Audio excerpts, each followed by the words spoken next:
Okay, so I was talking about the pirate ship. Three aspects to the pirate ship: agreed activity, so kind of like pretending the pirate ship isn't there, actually acknowledging the pirate ship, and then like actually having to kind of talk about the pirate ship to senior people without getting killed or fired. Getting killed is relatively unusual on software development projects, but getting fired isn't that unusual. So kind of that's one aspect of this, is like recognize the problems and set off from the safety of the idea into this kind of wilderness. Now, when I talked about this wilderness, when I was talking about the two different value streams, I talked about it as if it was a desert, and I'm going to confuse things a little bit here by now talking about it as if it's a swamp.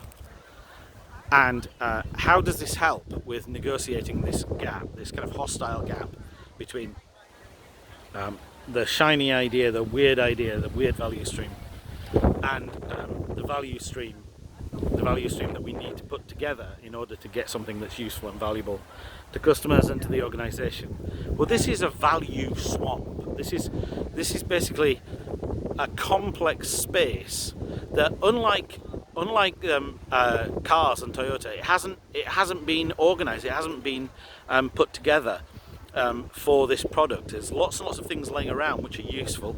There are lots and lots of obstacles. So, it's a swamp, so things might be submerged that are kind of going to cause you trouble. Things might be in the ground that are hugely useful and valuable to you. And also, like, I know you might not have considered this, but lots of things live in a swamp. Creatures, snakes, newts, all sorts of living creatures, but also there might be inhabitants in this swamp. There may be people who live in this swamp at the moment, and there are lots of other people who might have an interest in this swamp. So you're going to go and do some work in this swamp. At the end of that, are the other people who are going to want to come and live here after what you've done? Are there other people who own this swamp who don't live there? They don't live in the swamp, they don't want to live in the swamp, but they own the swamp, they want to benefit from what goes on there, they care about what happens there. There might even be other people who don't live in the swamp, don't want to live in the swamp, don't own the swamp, but still have a lot of interest in what happens in this space. Now, I'm talking kind of in metaphors here, but those people are people like regulators. If you imagine, you see all sorts of arguments and campaigns about kind of rainforests and various kind of environmental areas. There are laws governing those rainforests and environmental areas. The people who set those laws, the people who campaign about them, they don't own that swamp, but they still have interests over it. So this is a very complex environment with all sorts of things going on that you're getting into. Once you set sail, once you leave the comfort of the idea and you start trying to do things in the actual environment of the project, all of this complexity is relevant. So what can you do about that? Well, you need to map that complexity as much as you can, and not just once, not just at the start of a project. You need to keep an eye on what's happening with that complexity all the way through a project, because here's the other thing about this complex environment: it keeps changing. The dynamics of this complex environment keep changing all the way through. Who lives there? Who wants to live there? What the regulators or the people outside think about it. All of that stuff keeps changing through the duration of a project. I know this sounds exhausting. Here are some tactics that you can use. Here are some strategies that you can use to kind of find out as much as you can about that swamp and keep looking as you go through a project. Now, in software development terms, one of the main strategies in this area is user research. So that's to talk to people who currently live in the swamp, people who might want to live in the swamp, and find out what their problems are and what their needs are. And to the degree that this works for the project that you're working on, try and incorporate those needs into the product. So that's one crucial way of trying to understand the swamp, is doing lots of user research. Another important way, and we'll talk about this as a separate thing when we talk about escape, another important way is to generate some kind of mini value stream as soon as you can inside a project. So in terms of software development, that's getting some working software, something that actually works. And if getting something that actually works is really difficult, then get some designs that look like something that actually works and get some feedback on those. And the glory of getting something that people can look at and point at and react to is that you start to find out more about, I was going to say where the bodies are buried, but like let's be a bit less macabre, what the dynamic is of things that are going on in the swamp. So like when you show something to a particular set of users, do they say, oh yes, we'd like it, but we know that these other people would hate it? When you start to try and get something near working, when you start to try and deliver some working software, just suddenly a bunch of people appear that you've never heard of before and say, we have regulatory oversight of this swamp and you have to stop doing this, right? So the dynamic of what's going on in the swamp is something that you should be trying to explore all the way through the project and map as much as you can. Another way that I found, and this is kind of like this is in more specific business language, but it is kind of like a very useful way of exploring the swamp, is having some kind of risks and issues meeting with senior people frequently throughout the project. So not just showing them things that work, not just wherever possible, doing user research with them, but also having meetings where you talk about what your understanding is of the risks and issues in the project.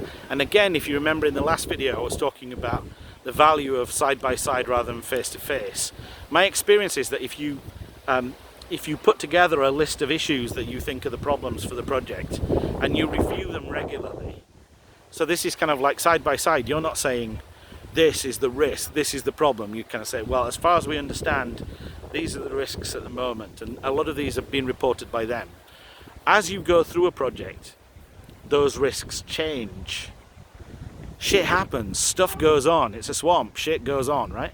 And you find out about what that stuff is, you find out what that dynamic is by regularly reviewing things.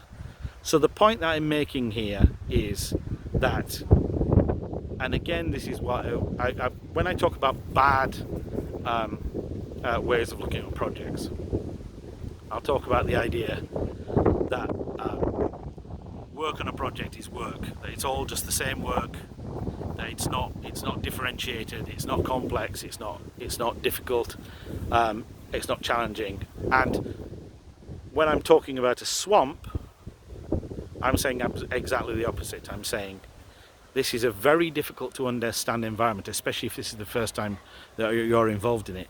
Quite often, you're only the supplier or you're junior people inside this organization. People aren't going to freely give up exactly what's going on. They might not even freely give up why you're doing this project. But there are strategies that you can adopt all the way through to try and figure out what's going on, to try and figure out what the dynamics are in the project. Who are the people outside of the project who possess the giant Monty Python foot that can stamp down on the project and stop it for regulatory reasons? Who are those people? You need to try and understand as much of this as you possibly can, because this gives you your best chance of tackling the problems that come through the pirate ship and actually delivering something that's of value to your users. So that's the swamp. And then that moves us very easily on to the thing that I've called escape, which is, so there's a principle in the Agile Manifesto. I haven't really mentioned Agile much, but this is kind of one of the most important principles, I think, in the Agile Manifesto, which is working software over detailed documentation. And this is connected to this idea that I've been talking about the value stream that doesn't exist. So it's like, how do you deal with being in this difficult place between the shiny idea, the value stream that's weird, and the value stream that doesn't exist? Well, one way of doing that is, as soon as you can, build some bits of the value stream and try and connect them to users. You remember the Toyota people trying to connect directly at the end of their production line to people who actually want their cars. As soon as you can, try and build something that you can connect to users. Now, there are several problems with this. One is that little thing that you build will be extremely disappointing for the people who pushed for this project, who sold this project, who attached to it, because it'll be a pitiful little thing. I was walking down the street a couple of days ago and I was thinking, what is that point? What is that point where you actually manage to have a something that is kind of some value. And I thought about that as, I don't know, I feel bad saying this now, but the turding point, not the turning point, the turding point. This is the point where you have a little turd. My old boss, when I used to work at Xerox, used to say, find a turd and paint it, right? So you have this thing, and the problem with it is that it's very pitiful. It doesn't do all of the stuff that the original idea said. It might show quite vividly how difficult it is to do some of that stuff. But once you have something working like that, you're in a completely different universe. This is a really important thing. Once you start to have something that is of value, that you can connect with users, then you're starting to cross that desert. You're starting to get to the point where there are people at the other end who actually want what you're making. There's a marketing writer and ex-convict, I have to kind of like disclose that, Gary Halbert, and he says in one of his newsletters that he talks to people when he's doing copywriting, and he says, okay, I'm making burgers, you're making burgers. What advantage do you want over me if we're both selling burgers, if we both got hamburger stands? What advantage do you want over me? And people talk about all sorts of things. They talk about all the kind of hipster gourmet things, you know, kind of like the best beef, sourdough bread, special relish, all this kind of stuff. And he says, you can have all of that. What I want is a hungry crowd. I want people who want this thing. I want people who are waiting for this thing.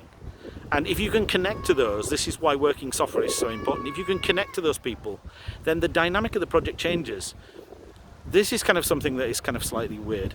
The people who actually kick this thing off, in some ways they're not quite as much in charge as they used to be, because now you've got users that you're trying to satisfy.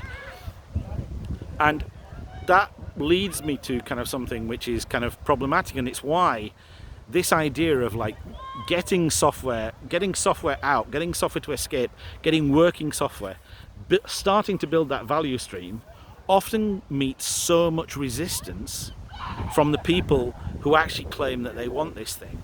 Because in many ways, yes, it's going to be a turding thing, it's going to be a little thing to start off with, and it's not going to do all of the things that they want it to do. But also, they kind of instinctively understand that once you've connected this with users, once you've connected this with people who actually want this thing, the power dynamic of the project has completely changed.